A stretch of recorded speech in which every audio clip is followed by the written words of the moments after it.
That's the first question we're gonna ask. Yeah. I like controversy. Oh, he likes controversy. I like questions being asked. Here we go. That's what All I'm right. talking about, brother. 3. Controversial show.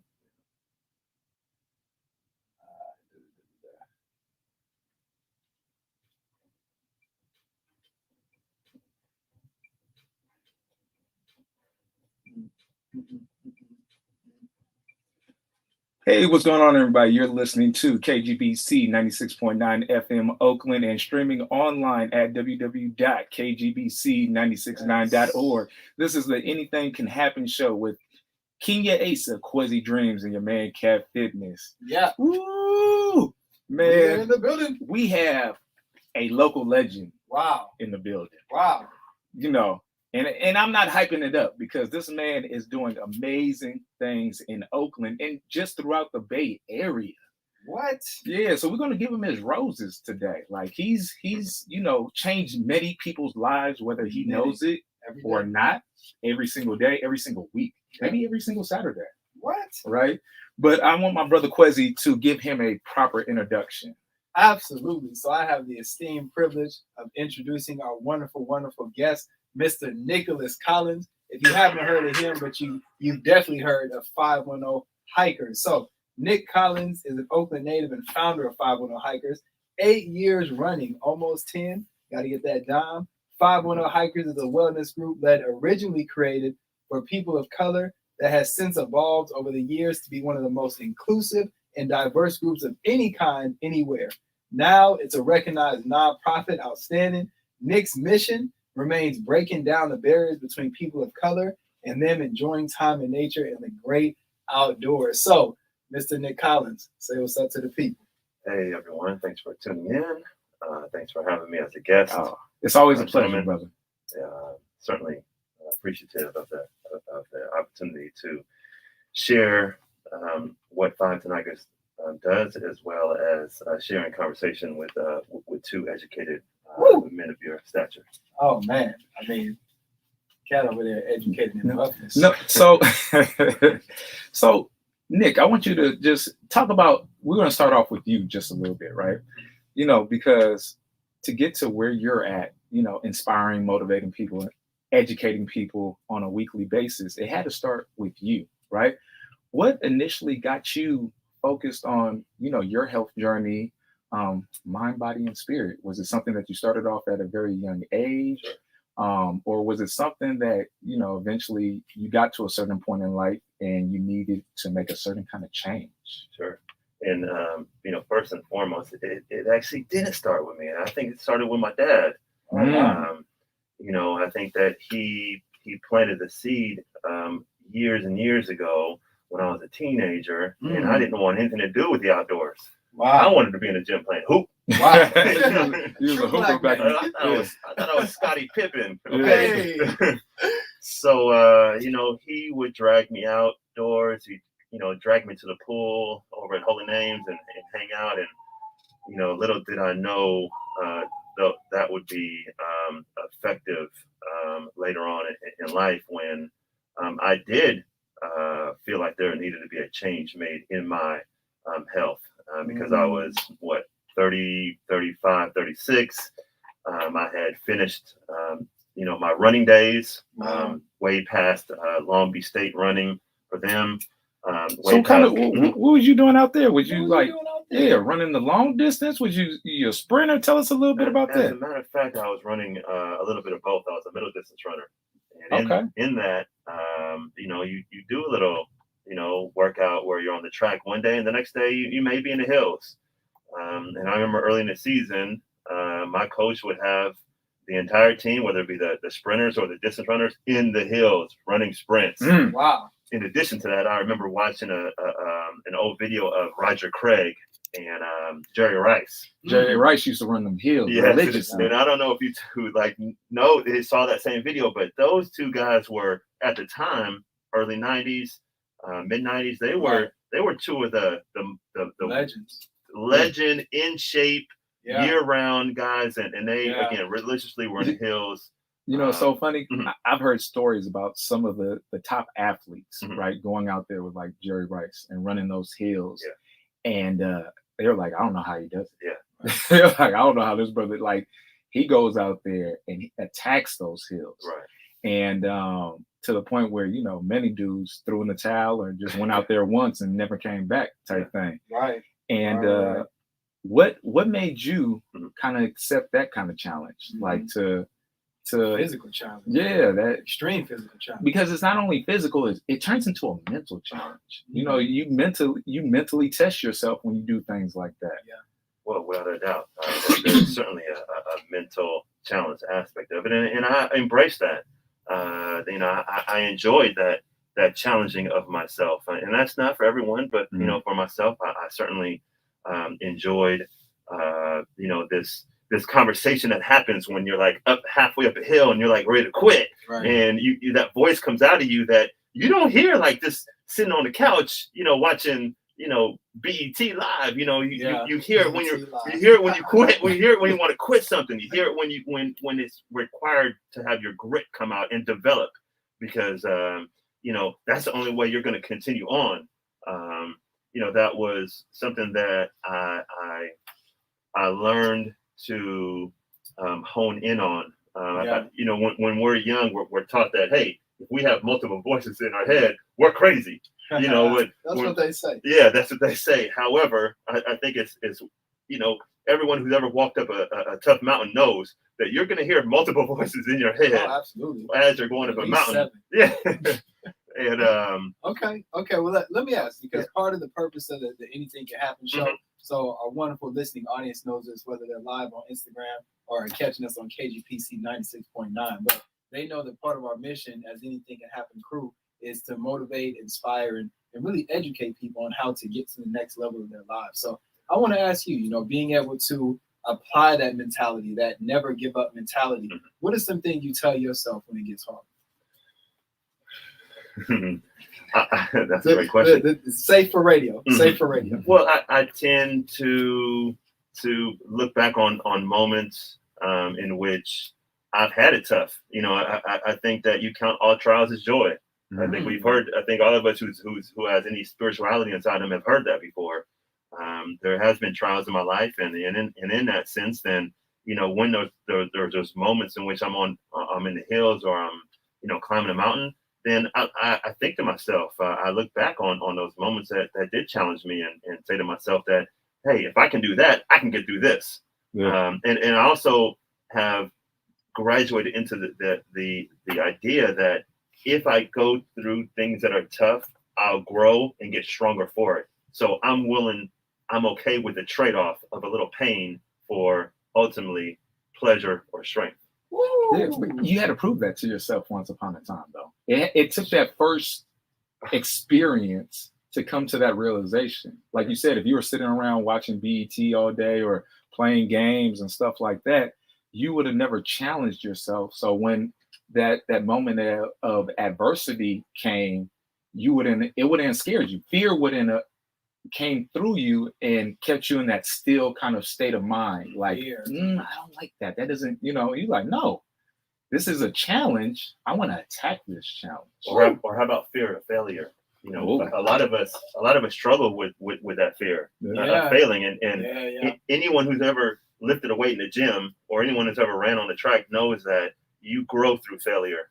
You're failing, but you don't quit. You're going back to the mountain. You're continuing up, and then guess what? Then there's something that emerges from within inside you that blossoms through challenging yourself. And guess what? You can take that, whatever challenges that you're facing on those mountains, on those hills, that transcends into other portions of your life. And so, you know what's amazing, Nick? Like, I really love what you're saying, because, and of course, most of our audience, of course, Kat knows I work in financial wellness, but a big part of what I do is helping people shift their mindset, right? So what you're saying about failure is so important, because most people don't even start because they're afraid to fail, right? So not even continuing, but starting because they're afraid to fail. And one of the most powerful things I've ever learned is FAIL as an acronym stands for first attempt in learning, right? First attempt in learning. And it's not, I love what Nick is saying, because it's absolutely necessary to fail in order to succeed. But please continue, bro. Oh no, you Oh, you said that. Okay. What else am I gonna say? Let's keep it pushing. Let's keep it pushing. So, what would you say when it comes to being successful? Because you're not just successful in your own right as an individual, but 510 Hikers, which we're going to talk a lot about today. Super excited. If you haven't seen, follow them on Instagram at 510 Hikers. You'll see a bunch of people, especially people of color, going outside, breaking down barriers, right? Going against stereotypes that says, oh, Black people don't like nature. What you talking about? What you talking about? But Nick is single-handedly helping to break down that stereotype. So let me ask you, Nick, through working with people who may not have the experience you have, what would you say is the most important quality to get them to start taking that step to change their lives? You know, I like to think that there's one step involved in it, but the truth is, in 510 Hikers, you're going to find people of all walks of life for all different reasons, you know, that need all sorts of different kinds of motivations to take that first step and to make that shift. So again, I like to think that it's one thing, but it's a combination of things. You know, and what works for one person doesn't necessarily work for another. You know, I for one try to put myself in a position of who would I let lead me? Who would I let lead a shift in myself? Wow. You know, so I connect with with people that lead a life of health and wellness, and that would be someone like Raymond King, who's a fellow coach and leader on the 510 Hikers group. Raymond's a beast. Yeah. At Fitness King IG. Fitness King. Fitness King. Yes. Shout out. Yeah. If we're talking about what the steps that it takes in, guess what? Surround yourself with stronger people. Surround yourself people who walk that path. I talked about. So don't surround yourself with the people that are sitting on the couch just like you, making the exact same excuses. Right. Or how about this? How about not associating with self? You're having trouble in math class. Why do you go sit in the back of the math class with other people that are struggling? With math. And talk crap about the teacher. And then how about this? Even worse, talk about the people that are sitting in front of the class getting A's and B's on their tests. Lame, going to college. You know what I mean? Yeah, right. Black, right? Yeah, scholarship, right? Why don't you beat it? Yeah. Right? Because that's what the Michael Jackson song was all about too, right? Like, be like, hey, don't come around here. Get out of here. You better beat it. Yeah. So, having said that, then for me, my initial advice would always be, hey, you're struggling in something, you're struggling in your health, go to the front of the class. Come on. Leading the class. Yes, yeah, absolutely. Follow the leader. Yes. Come to school prepared early.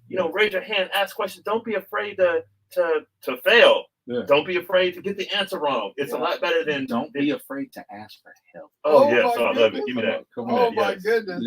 I think a lot of our egos get in the way a lot of times as well. Like, I can just do it, but you can create. If I see somebody that's doing something that I inspired to do, why not go, like you said, sit in their circle and see the jewels that I can take away. Because obviously they know something that I don't. Man. And that could expedite the learning process. Something that might take me 1, 2, 3, 4 years can now take maybe a few months, a year or two. You know what I'm saying? Just because I set my ego aside and now I'm like, okay, like this person's living it, they're breathing it, they're doing everything that I'm excited to do. Let me humble myself. Wow. Humility. Yeah. Humility. And I want to give a quick shout out. So if you're not already, follow us on Instagram at ach.show. We go live every single Thursday at noon. So shout out to our live listeners. As a matter of fact, I have a McSwain Dominique at McSwain Dominique who said, great points, Nick. Love this. Do you know McSwain Dominique? Of course I know. McSwain. She said, of course. Make sure you join the conversation when we go live as well, because that's why we provide these services. So you have the guru right in front of you that's living it, that's breathing it. Wow. Why not have a conversation with them? Why not?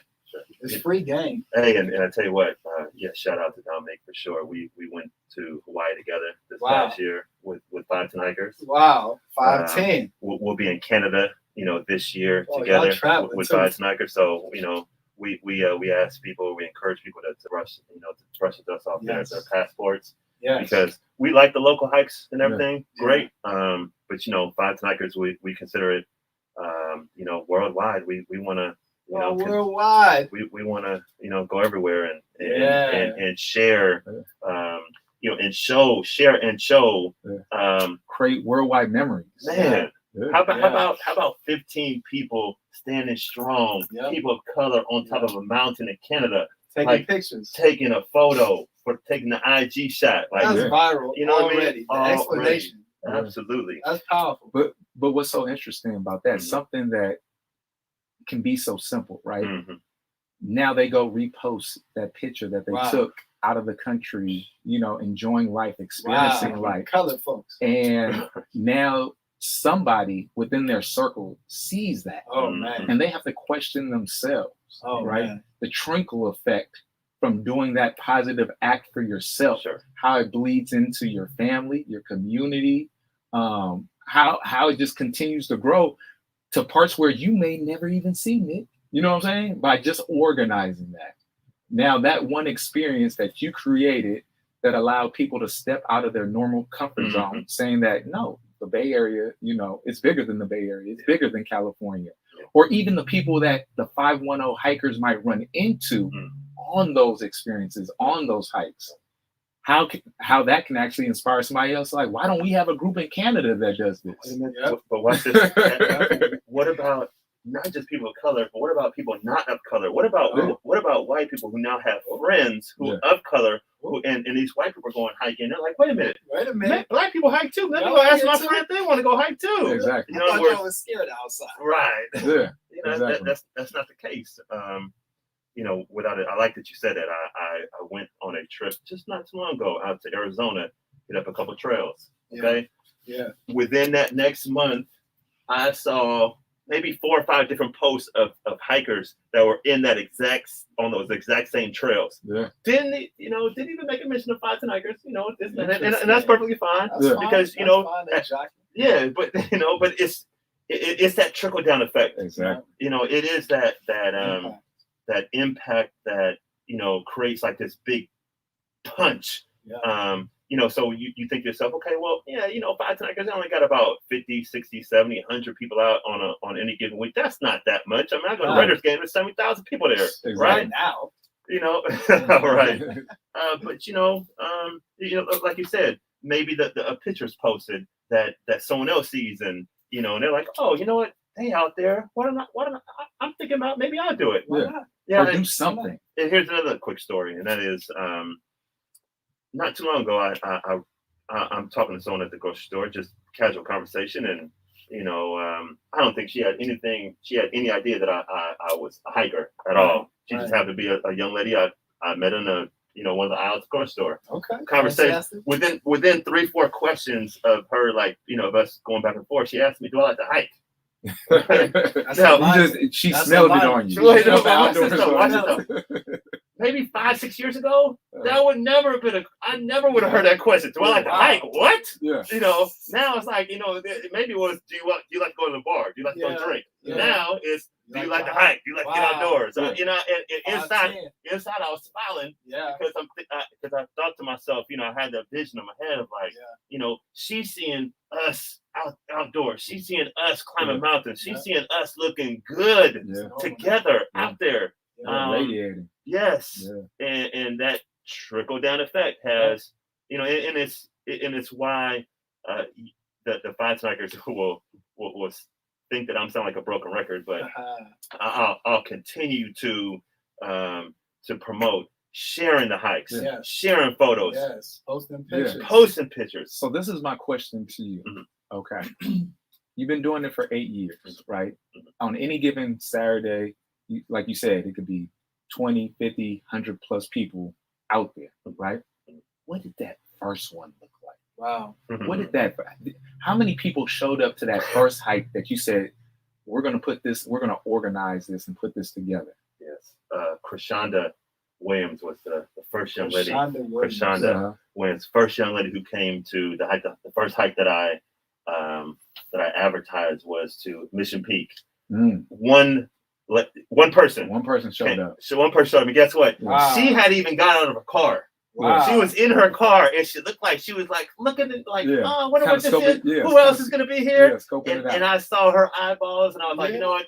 This woman looked like she's interested. So I walked up to her. She rolled down her window. I said, ma'am, you know, hey, let's do it. Let's do it. And so that was what the first hike looked like. One person looking like, this is kind of creepy here. You know what I mean? Yeah. But the thing about it is that even before I advertised that first hike, my buddy Joe Scott, who I grew up with for years and who's been a long time friend of mine. Joe Scott. Joe Scott. Joe Scott. Yeah. Yeah. Yeah, the Scott family, great family. Him and I had went on a hike up to Mission Peak, even before again the idea of the hike group starting and at Mission Peak or during the hike, we didn't see one single person of color, not one black person. Yeah. Okay. Not one. Yeah. Okay. That bothered me. Mm. You know, in the times we were in Oakland Hills, I didn't see one person of color in the hills. Now, granted, this was 7-8 years ago, but still, that was strange. Let me ask you this, because I know some people, like when it comes to our community, those of us that do exercise and get physical activity, it's probably like football, basketball, maybe a little baseball, maybe some intense video game sessions, right? So why hiking, right? Of all the activities, why hiking? Well, hiking, the hike group was in part initially created to encourage people that needed something before they went to the gym to start doing it. Something that would help create a foundation and a base for them. Just get your body moving. Get your body moving before you start getting overly technical in the gym. Now, I think the gym is an important tool in health and fitness. However, I myself would go into the gym and look a little confused, overwhelmed, yes, over what was going on in there. I didn't have a trainer. I didn't really have a program with me. So Raymond wasn't around at that time. Raymond wasn't around at that time. No. So for me, it was about, when I was sitting at 285 pounds, and I know 285? And I know you had a heavy day too. Yeah. In your life. Where I had to like kind of create some momentum to get off the couch. Yeah. Wow. Like lean back a little before I leaned up.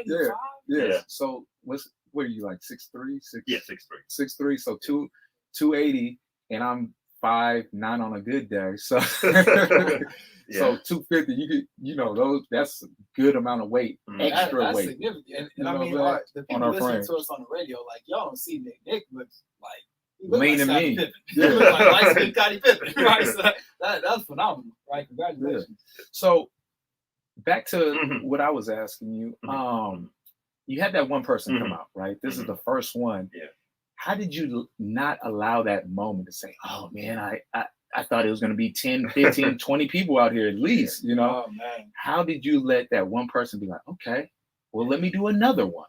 And let me do another, instead of allowing that moment to discourage you from moving forward with this whole idea of what 510 hikers could potentially be if you just stuck with it, if you just showed up, whether it was one person, 5 people, 10 people, whatever the case may be. Right. What made that moment special to you? I knew it was gonna take a little bit of while, so I knew I had to be patient with it at first. How did you know that? Because I was asking black people to get out on the trails and hike, so that's why I knew it was gonna take a while. Right? Intelligent. It was having people do something that they weren't normally comfortable doing. Sure. Yeah, sure. And that's an extra challenge. Yeah. It's a challenge in itself just to gather some people together, let alone ask them to gather up and go climb a mountain with you. Yeah. So it'd have been easier if I told them there was gonna be a DJ there, and I was serving up some free food. Yeah. Some cocktails. Yeah. But you had the whole hood out there. So the pioneers, the first few people that did come out, and I still remember them to this day. I have a picture of like maybe our second hike. There was about 8 or 9 of us there. Yeah. And I think I had a couple of the people out that were more popular than I was. I was a stranger in my own town because I grew up in Oakland, went to Castlemont, and then then moved to LA. But when I came back 20 years later, 90% of the people that I grew up with have moved out. Yeah. So I'm like, so people are like, who are you? Yeah. So I was leveraging social media, leveraging those people that came out to share. Let's make this like I have all these plans for us. Networking, healthier community. I have a whole list of things as why this was going to work. Yeah, I can imagine how many notebooks that you probably wrote down. Yeah. All the different things that you were envisioning. And now, have you ever went back to those notebooks and kind of been like, wow, I hit all the little milestones that you kind of like scribbled down on a piece of paper one day? I do, and I have a mental notebook, and I have mental notebooks. But one post I remember specifically writing, and it comes up on my memory feed every now and then. That was me making a mention of like, can you imagine if 50 people came out on a hike together, like at one time, like how amazing that would be? Yeah.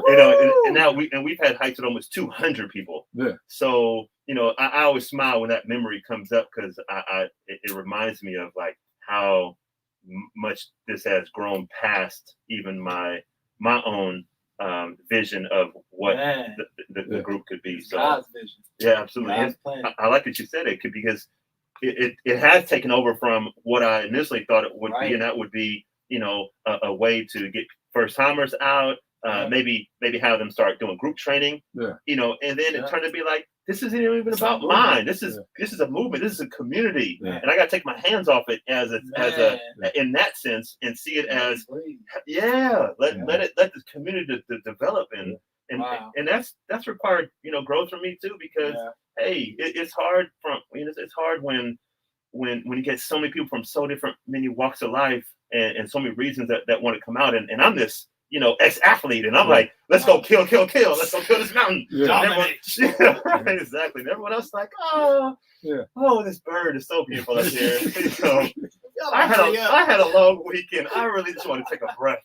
Okay, Nick real. Collins. Wow, that's real. So there was struggle with that, and I've had to certainly grow from that because again it's I have to remind myself it's not about me. I get reminded by my friends tell me all the time. They still got to remind me it's not about you, Nick. And I got a question for you, Nick, really quick. But Kat, it just came to me right. God might have put this in my mind, but I'm realizing, man, like this is episode number 20. Right, this is episode number 20, and I'm identifying these themes, right? Because we bring on like movers and shakers, especially in the Bay Area, to come talk to the people, share their wisdom, Nick himself included, right? And I'm just noticing these common themes, and I'm so excited to put together like a montage, right? To put something together either halfway through the year, at the end of this year, just with all the different people we've had on the show saying the same things, right? About patience, about determination, about leadership, and obviously these people are really successful, but there are basic themes that they're applying in order to grow their business and really make an impact on the world. So I love that. We're going to circle back to that. I like it. So you're listening to KGPC 96.9 FM Oakland and streaming online at www.kgbc969.org. This is the Anything Can Happen show with Kenya Asa, Kwesi Dreams, and your man Cat Fitness. And we have, if you just tuning in, we have the founder of the legendary 510 Hikers in the building today. Y'all. In the building, so Collins. Man, we're almost halfway through this particular episode, and I feel like we're just kind of like scratching the surface of this conversation. We might have to have Brother Nick come back for a second episode. But I got a quick question. Go ahead. I got to get just to pick up where we left off, right? So he talked to us about a whole lot of things. Rewind the episode, but we're gonna pick up right here. So Nick, I want to ask you this. Now, correct me if I'm wrong. It's been 8 years into this journey, right? At least intentionally, correct, with 510 Hikers, right? At what point? So you mentioned the very first hike, there was one person there that was super skeptical, and if you would have walked up to them, they probably would have left. I'm out of here. Get into the journey, right? But obviously, like all you gotta do is follow me on Instagram at 510 Hikers, right? But obviously, this thing's exploded. It's become, as you mentioned, its own movement now, right? At what point in that journey did it start to pop? Like when, like when did you say like, I have something? I have something. Yeah. Mm. Yeah. Mm. And I'm sure there have been multiple points, Okay, but like okay. the first one. Yeah. Okay, first one. I remember at about close to a half year in, I was I set up a hike to go to Mount Diablo, Rock City, and in that hike, there's a gate that doesn't open till 8 a.m.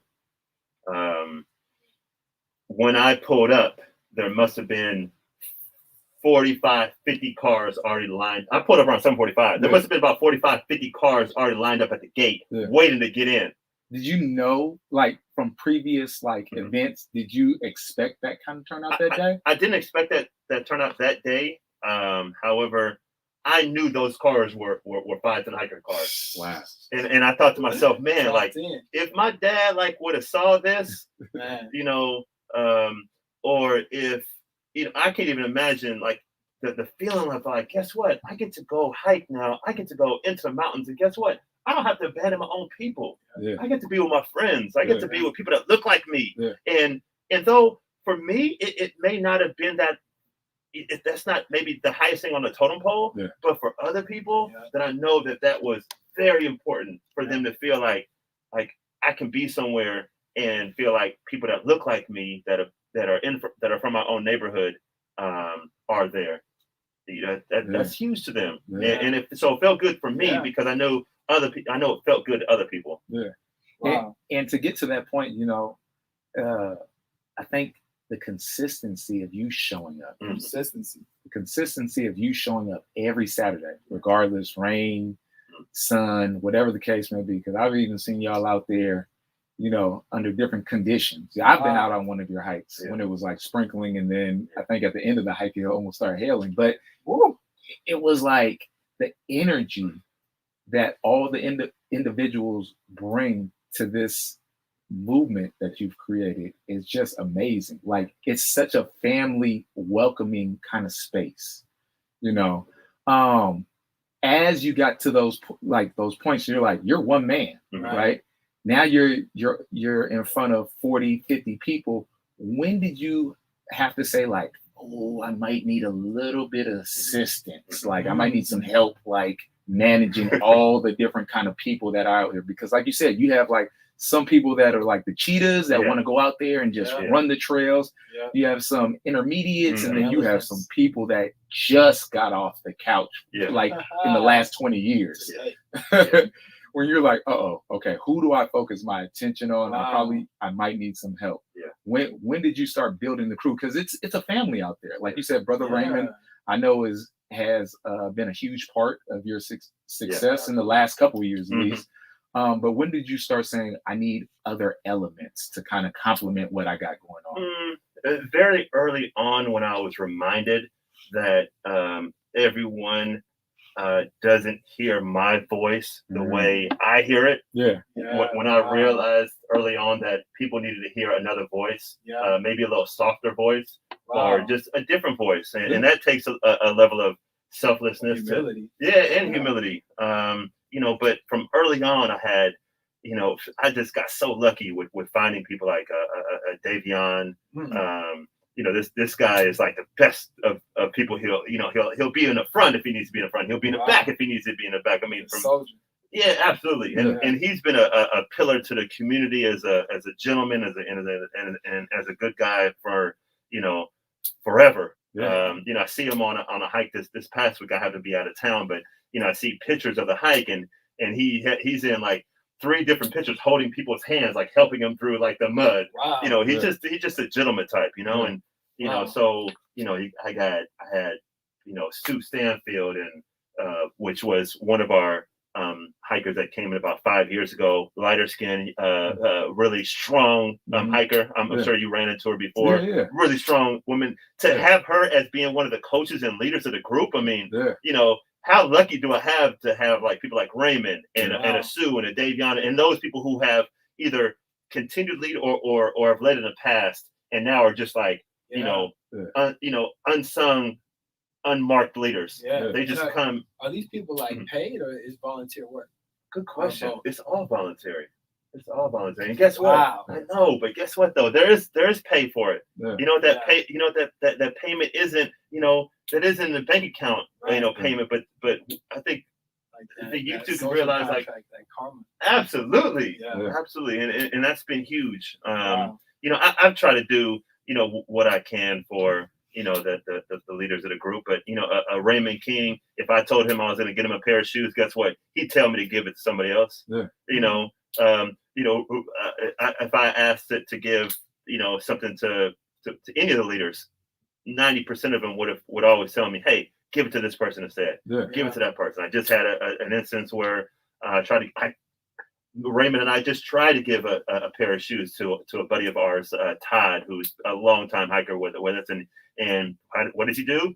Hey, give those shoes as a contest to somebody else. I mean, Wow. how lucky can you be to Wow. be around so many people that are like so like-minded, that are so giving and selfless, that it's just an embarrassment of riches Yeah. that Wow. 510 Hikers has come to That's attract. true abundance right there. That's beautiful. Absolutely. And this might be a bit of an obvious question, but Mhm. one thing I kept hearing from Kat as we were talking about, potential guests for the show, he kept saying, "Oh man, people love Nick. People love Nick. He has great energy. He has great." I'm like, "Who is Nick?" Right? Now I know. Right now I've been introduced to Nick, and this might be a bit of an obvious question, but in your opinion, why do people love you so much? Ooh. That's the hardest question that's been asked to me. And if you explain, Dominique dropped another comment in the chat. We'll come back to that. Okay, I'm sure she can attest to this as well.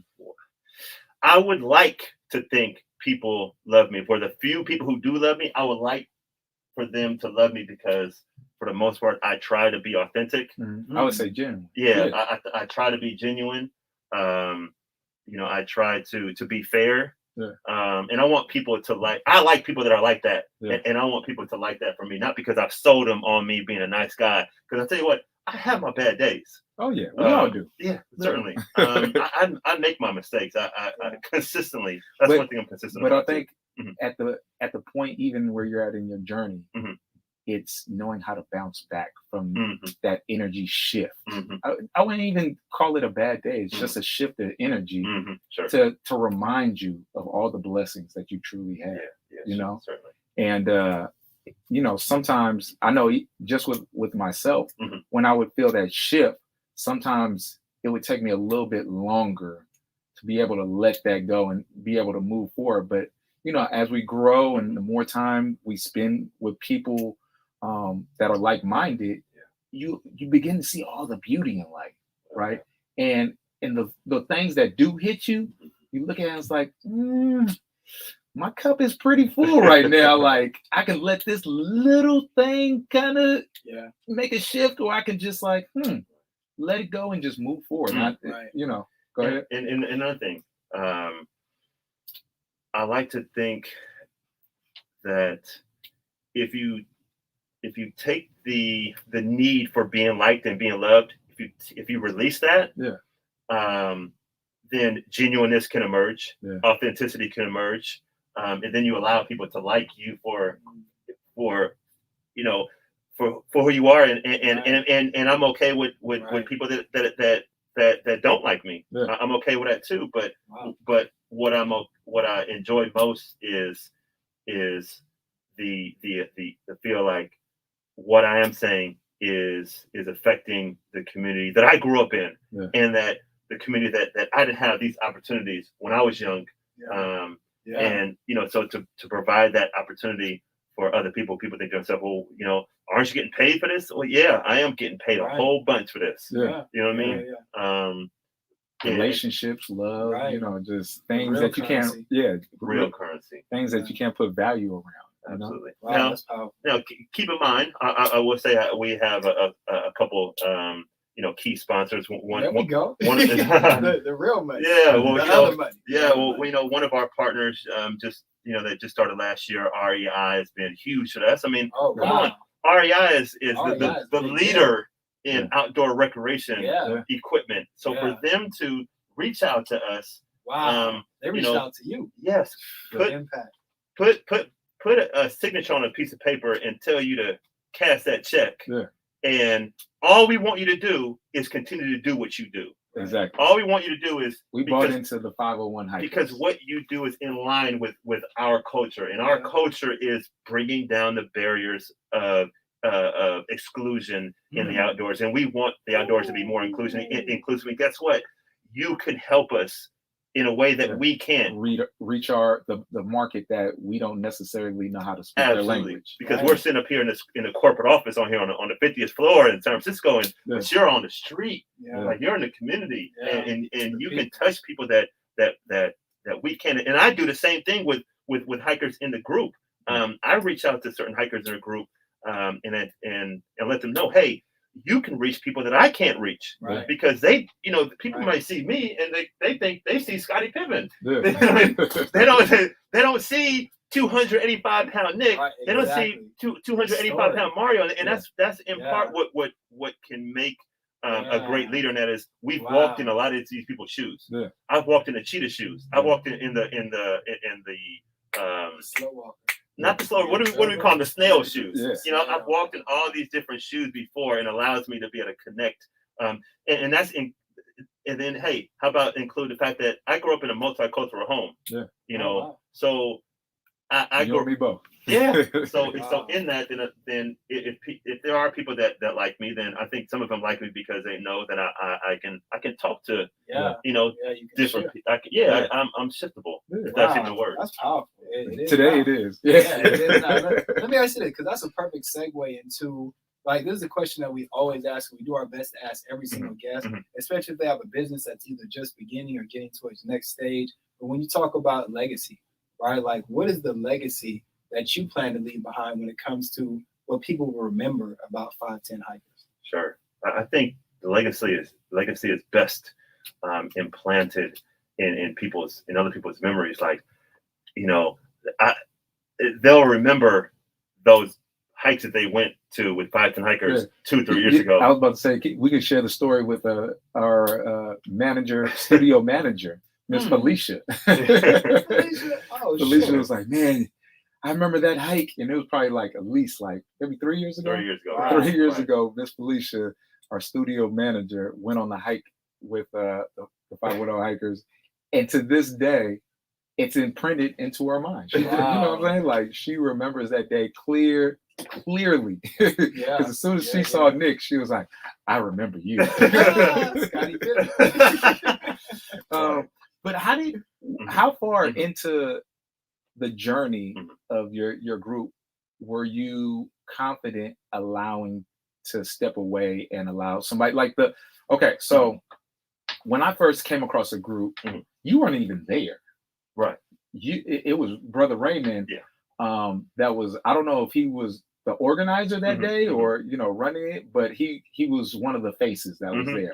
How long did it take you to be comfortable enough to say, I can step away and this is gonna continue to go? Like, I know factually, like, I have the relationships and the people that can the structure within this for it to run like clockwork, and I can go be with family, vacation or whatever. That's a great question, and I wasn't there this past weekend, and I got a little jealous when I saw all the photos of everyone. Like, wow, like now I got to put myself in the position of the person who misses that 1 week, who's in love with the group. It's like, like, I can't wait to come back next week. So I'm excited about this Saturday. But to answer your question, I learned a lesson a few years back, and that was not letting other people take control of the hike, and not letting the leaders lead the way they're capable of. Because we're talking about people like, say, a Raymond King, who, in my opinion, is one of the best personal trainers I've ever met. Allowing him to, have his space and his freedom to give the group what he can give the group, to give the wisdom that he can give, to give the leadership he can give, and not feel like all the voice has to come from me. Because so now we've expanded it to where, I want, multiple leaders to share where they're coming from, and what they have to add into this group, and give them their voice, because I think that's what allows people that are leaders who don't get to sit here and sit in front of the microphone. They need that, because sometimes being a second in command is a lot tougher than being first in command. Right. Because second, Right. being a pastor is easy. Right. But being a second pastor. Yes. Second co-pilot. Yes. Co-pilot. Can the co-pilot gets half the credit. Yeah. Or the right. So letting them take the wheel, and being humble and selfless to allow that to happen, and know that everything that you say isn't always the best thing to say. Yeah. But to finish my point I was making earlier, I made a mistake years ago of just coming across as if nobody could lead a hike but me. And I learned a hard lesson from that. And but hey, I learned a lesson and moved on, and it helped me grow. And so now, whether it's Raymond or a Sonia or a Yolanda or I can literally name 20 people right now just off the top of my head of like people who I know that if I'm not around are going to lead by example. Yeah. They're going to show up on time. They're going to have like what we want them to have on. They're going to be friendly to people. They're going to want to meet people. I mean, that's great when you kind of like can take your hands off things and be like, yes, this is a self-running, show. All I got to do is tell people where to meet. That's mainly, my job. That's pretty much it. Everything else is run by itself. And let me ask you this, Nick. So that was an outstanding answer to that question. But let me ask you this. So in terms of lessons, right? Like that was a really, really good point you brought up, because it goes back to what you were saying about failure, right? Like first attempt in learning, just continuing to press forward, right? So this is a two-part question. First part is, up to this point in your journey, right? What's the most important, either the most important or the most recent lesson you learned, right? So just the most important lesson you learned up to this point in your journey with 510 hikers. And the second part of that question, right? What do you feel like you need to learn, right? What is the next thing you need to learn in order to get it to the next level? So one at a time. Can we go to commercial break? 30 seconds. No. Okay. Important lesson learned. Wow, I feel like I just learned a lesson today, and that was I still have a lot of growth to do. That is a lesson that I am continually, you found your new Mount Diablo. Teach myself. It's funny. I talked to one of our leaders, Yolanda, just yesterday, and I was telling her, I said, hey, sometimes the hikes, the mountain itself is the mountain we're climbing, and for other people, it's a lot more mental than that. There's other reasons why the mountain is a struggle, where they have different sorts of mountains to get over, and that is maybe showing up to a hike with a diverse group and being okay with walking with someone that isn't maybe who looks like them. Maybe there's an anxiety, that's a part of that, because they're used to being on a BART train on Monday through Friday, standing right next to someone and not saying a word to them. Like the world trains us to do that, to not be friendly. For 2 hours. Yes. So 510 hikers is like almost like hey, we're asking you to unlearn some things that the world has tried to encrust or make you crusted, and we're trying to soften you a little bit, because the most successful people in 510 hikers are people that have allowed themselves to be soft, to meet other people, to relearn, to unlearn. You know what I mean? Important lesson learned. I'm learning lessons every day. It's not about me. People don't have to agree with me. They don't have to engage in as much as I'm engaged in. Like I can't expect people to be as engaged in 510 hikers to me. I can't expect them to be like, it's your baby. Right. And what would you say is the most, because I've been hiking before, never any like super intense. Actually, no, I did go on one. That was intense. But most of my hikes were like, pretty casual, maybe walking along the beach or just going up a small hill or something like that, right? And it seemed like 510 hikers is very serious, right? Y'all are very serious about what you do, and you deal with people of all experience levels, right? So are there any situations where you've been walking with a group and maybe somebody passed out or got injured, right? Or do you have things in place to take care of that kind of situation? Like talk to me. Well, good question. Maybe 4 or 5 years ago, there's a young lady who broke her ankle on the hike. I know that was rough. Luckily, it was in Oakland, and luckily we had a couple of nurses that were within that group of In the group? In the group. Wow. You'll be surprised how many medical personnel that actually come on each hike with us. I think I don't know if she was with y'all. Never mind. I was gonna say a couple years back I had somebody one of my clients go on a hike, but I don't know if it's yours, and she slipped and she hurt her leg. Yeah, and that So I wonder, I gotta reach out to her. That and there was one other time I remember we were out in Point Reyes, and it was about 70 degrees when the hike started, and it just like there was this heat wave that came out of nowhere. Halfway through the hike, there's no coverage at all. It ends up being like 95 degrees. I mean, that hike was a disaster. We've never been there since, but I remember a couple people really struggling, and I remember specifically carrying someone on my back, the last mile back to the car. They were cramping and everything, probably. Man, at least cramping was the least of it. There was one day that I remember ended up being airlifted out, and I felt really bad about that. And it was a serious situation. It was a lesson learned again. To the dangers of like not being prepared or how really strenuous a hike can be. So we have to be reminded of that, because maybe like myself or either of you two can get out there, because we stay relatively active. But if you haven't been active at all, I mean, even a lake is a challenge for you. Then you go up to the open hills and you're in front of a hill, and it's like 5-6 steps up, and you're like, oh, I need a second. Okay, that's real. That's real. Well, actually, that's a great segue, because my next question is, what would you recommend? So it seems like you're an expert hiker, right? And you have a lot of experience with a lot of different ranges and territories. So looking at the beginner and the expert level, right? What stage, or not what stage, but what hike would you recommend, even locally in the Bay Area, for a beginner, right? And what would you recommend for an expert that really wants a challenge? Sure.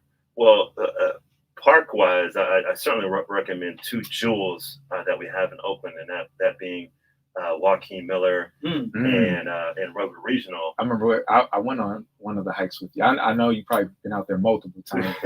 We went out to Joaquin Miller, and man, it was that was a fun one. I remember that. Remember we took that one shot like right in front of that stump. I had that picture around somewhere, but I remember you being there. Yes, there's so many different trails there that are between beginner and intermediate and expert levels, and it certainly is a benefit to know those two parks.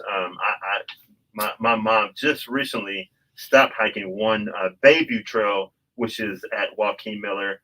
That is pretty flat.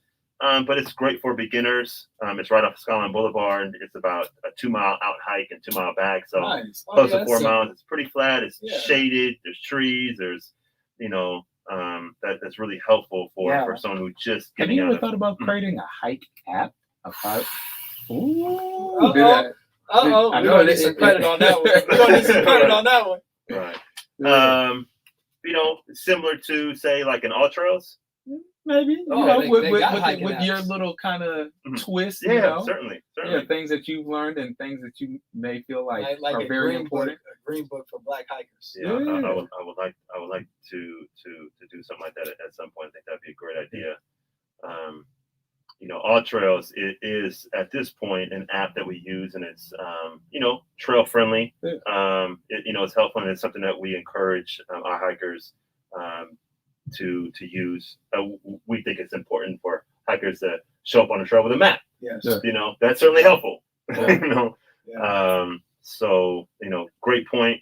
Something to think about. Let's not talk about it anymore online, because I don't want. I don't want to see. We're gonna talk about that offline. Offline. Okay, fantastic. So as we come to a close, we actually, believe it or not, we only got 2 minutes left to wrap this thing up. This has been freaking outstanding. I know categories. I know our wonderful audience following us at ach.show on Instagram, and all the wonderful commenters believe that. The people who are going to catch us in the rebroadcast on KGPC 96.9. But just to wrap up, Nick, I want to ask you, first question, what's happening this Saturday? Great question. We will be please give the date as well. Sure. This Saturday, we will be at the Chabot Science Center at 10,000 Skyline Boulevard. We will meet at 8 a.m. I know you see a lot of color out there, but we do our best to start on time. So, pull up, come early. If this would be your first hike, show up and meet a couple people before the hike, because having a couple people that or that you smiled at, and them, they smile back and can help you while you're walking up that last hill on the way back to the car. Yes, and this is January 15th, correct? The 15th. January 15th at the Chabot Science Center. Chabot Science Center, 8 a.m. We're wearing black as a Martin Luther King, Dr. King unity hike. So that's beautiful. So certainly we want to acknowledge Dr. King, his mission, and keep in mind that diversity is the diverse as our group is certainly something that was helped out by Dr. King's mission of civil rights and content of character people that we feel is filled in this group. And how long is the hike? Great question. There's gonna be two distances. We're gonna be doing a 4-mile hike as well as an 8-mile hike. So the 4-mile hikes are for those people who are newer, who don't want to end up being like Vanessa, was it Vanessa? Felicia, yes, who did the 11-mile hike? Who when I walked in the door, she like squinted her eyes like, not him again. So 4 miles for more beginners, and then we have a little 8.5 mile hike for more the experienced one. So we start together, and then the 4 milers just cut off a little early, head back. 8 milers take a little bit longer of a loop, and the goal is to try to finish around the same time together. Yeah, outstanding. Start together, finish together. Saturday, January 15th, 8 a.m., Chabot Science Center. If you want more information about Nick Collins, follow him at 510 Hikers. Follow us at ach.show. That's a wrap. We'll see you next week. Yes. Thank you. All right, guys. Thank you.